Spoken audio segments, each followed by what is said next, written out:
remember when Sprout made himself dictator of Maritime Bay? What happened to him after that? Something tells me there's a lot more than we're being told.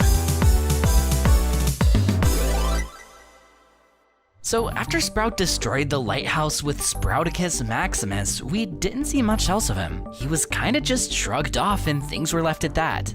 Until now. Not long after Earth Ponies got their magic, Sprout was shown doing some sort of community service. He was under another pony's authority and tasked with sweeping the streets. This tells us he's been through Maritime Bay's legal system and must have been charged with crimes. I mean, he did carry out an authoritarian Earth Pony nationalist takeover, which included a violent assault on other ponies. I'm glad he's facing some consequences. However, this isn't the whole picture. Take a look at the front of the police station soon after the tribes came together. You can see a wanted poster with Sprout smug on it. Since he couldn't make the calendar, I guess. There's a story here. Sprout wasn't brought to justice right away, he fled the scene. This gives us a clear sequence of events. After his crimes, the former deputy ran from the law and eventually ended up back in custody. But with this poster being our only detail between his crimes and his punishment,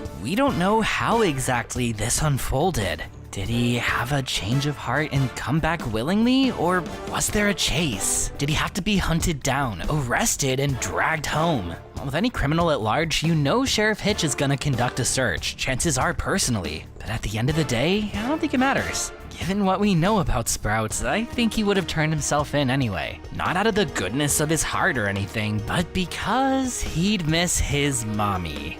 Facing consequences is scary, but he'd quickly realize life on the run is a lot scarier. Ultimately, Sprout is gonna take the more comfortable route, even if it means serving time. So that's what I think may have happened here. He ran, regretted running, and came back. And no, I don't think Phyllis ran away with him. As fun as that would be, there wasn't a wanted poster for her. Around this time, she was out in the open, and besides, she clearly showed interest in making things right. Which makes me wonder if she got community service too. It was her factory that she let produce Sprouticus Maximus, and it was her encouragement that enabled Sprout's rise in the first place. But Phyllis aside, why was Sprout even able to conquer everything? You're telling me all it takes is for a decent sheriff to leave town for a day and a terrible deputy can just do whatever? Does Maritime Bay have no mayor or any authority besides law enforcement or company owner?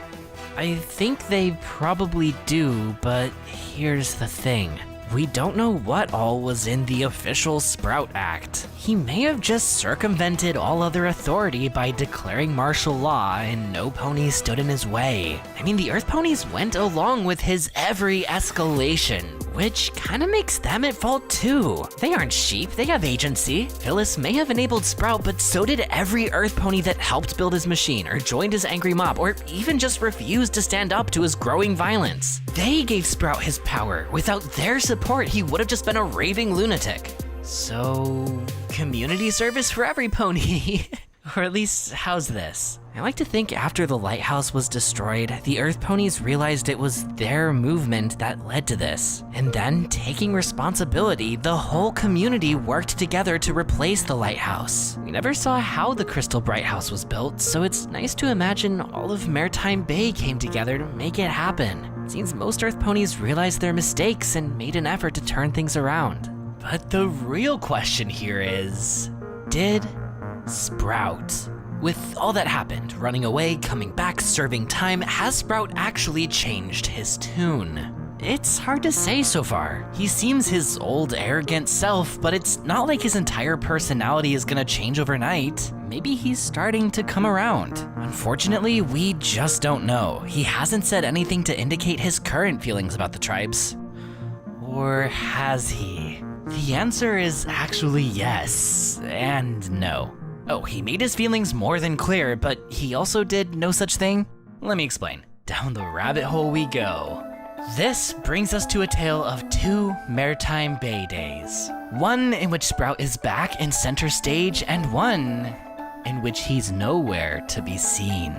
In Sprout's Maritime Bay Day, he was dressing up as specific ponies from other tribes and vandalizing billboards. He would then use witnesses to frame those ponies and label their entire tribes as a threat. He said things like, all Pegasi and unicorns are suspects, and neither of the criminals are respectable Earth ponies. He even held a public rally where he stirred up fear and anger against the other tribes. It was a big deal. But wait a second, in the other Maritime Bay Day, it was Posey who rallied the Earth ponies against their new neighbors.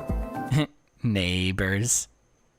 There was no word of Sprout or vandalized billboards or nearly anything in common with the other Maritime Bay Day. And in Sprout's Maritime Bay Day, there was no mention of Posey or, you know, the magic storm that opened up a void in reality. So what's going on here? Well, in Posey's Maritime Bay Day, the Earth ponies got their magic around halfway through, right after that storm. But in Sprout's Maritime Bay Day, they had it from the start. So logically, this being an annual celebration, Sprout's Maritime Bay Day must have taken place the year after Posey's. This must be a look into the future, right? Well, there's a problem here. Both Maritime Bay Days are explicitly stated to be within just months of the tribes coming together. Both of these are the first Maritime Bay Day since they reunited. But that's impossible. They got Earth Pony magic before and not until during. Things were resolved while the sun was still up, but also weren't resolved until a chase at dusk. These two stories are totally different. They're completely incompatible. Which tells us they must have happened in different universes. These aren't just two different Maritime Bay Days. These are two different Maritime Bays. Sprout's Maritime Bay Day vandalism and fearmongering didn't happen in our Equestria. It was somewhere else in the multiverse. We can't pin this behavior on our Sprout. Sure, it provides insight on what he might still be like, but we can't be sure as long as there's different variables. And the variables are quite different, which leads to the question at the heart of all this.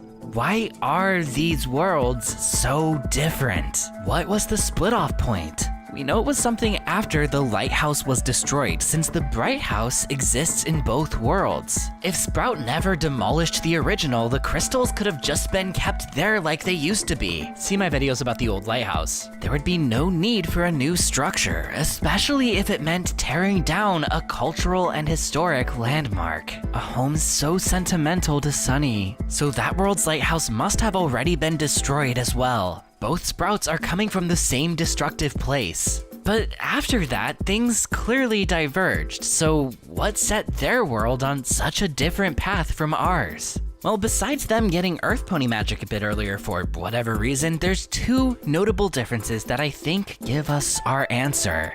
Number one, the old Canterlogic factory still has Phyllis's iconic glasses. The factory is closed in both worlds, but in ours, the iconography was removed. Canterlogic is effectively a symbol of intertribal fear, yet for them, it's still a prominent part of their skyline. Interesting. But number two is much more significant. In this alternate Maritime Bay, Sprout is still an active deputy. In our world, Hitch's only deputies right now are his critter friends. Both differences tell me this Maritime Bay didn't reject their past as wholeheartedly. Instead of changing their ways so the same mistakes wouldn't happen again, they sought to maintain as much status quo as possible. Maybe ponies downplayed how bad it got and made excuses for Sprout's behavior. Maybe they thought demoting him from Supreme Chancellor back to Deputy was punishment enough. Back to as if it never happened.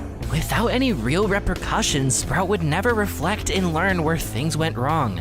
And even worse, nothing would stop him from spreading more fear and hate. In fact, his continuing title as deputy would only serve to bolster Sprout in his crusade. And Phillies, Colts, and NB folks, that's exactly what we saw in this alternate world. Whereas our Maritime Bay Day had a random Karen Gardner as its anti-unity spokespony, theirs had legal authority backing it up and spreading the word. Things were significantly worse for it too. It was more widespread for one thing, but also more severe. In our Maritime Bay Day, the sentiment was, conform to our Earth Pony culture. Gross, right? But in theirs, it was, unicorns are not welcome here, and Pegasi go home. Oh, I mean, unicorns are not welcome here, and Pegasi, go home.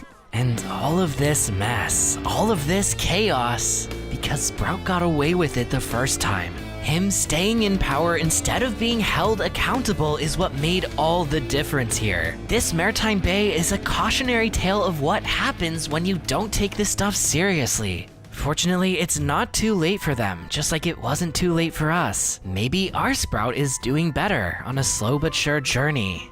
Or maybe he's not, we'll just have to wait and see. But what's for sure is he can't abuse the authority that he doesn't have anymore, and our world made the right call by knocking him down a few pegs. Maybe one day a more mature Sprout will learn what it means to be a responsible leader. He could become a deputy or even a sheriff to be proud of. I mean, eventually Hitch may shift gears into something more animal related.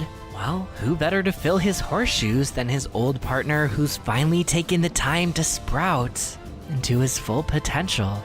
We love a good redemption arc around here. But what do you think? What was it like when Sprout ran away? How did he come back? Has he changed at all? And what do you think about this other Maritime Bay? Leave your thoughts in the comments, and if you're eligible to vote in the United States, make sure you hit the polls before they close on Tuesday. If you liked this video, like this video, and if you want to see more, subscribe and ring the bell. If you want to support this channel financially, check out my perks at patreon.com/sawtoothwaves. And thank you so much to everyone who already has, especially my Alicorn tier patrons. The Nameless One, Equinox3141, Darth Sylar 12, Solar Scripture, Jane Shadow, Rosefire 14, Kari, Mr. Worm, Azure Knight, and this video's Alicorns of the Week, Maximilian HG, Color Shine, and Princess Starglow. Without your support, I'd just be a raving lunatic. You're the ones enabling these horse theory videos. For real though, thank you so much. I'm Sawtooth Waves signing out until next time. Brohoof.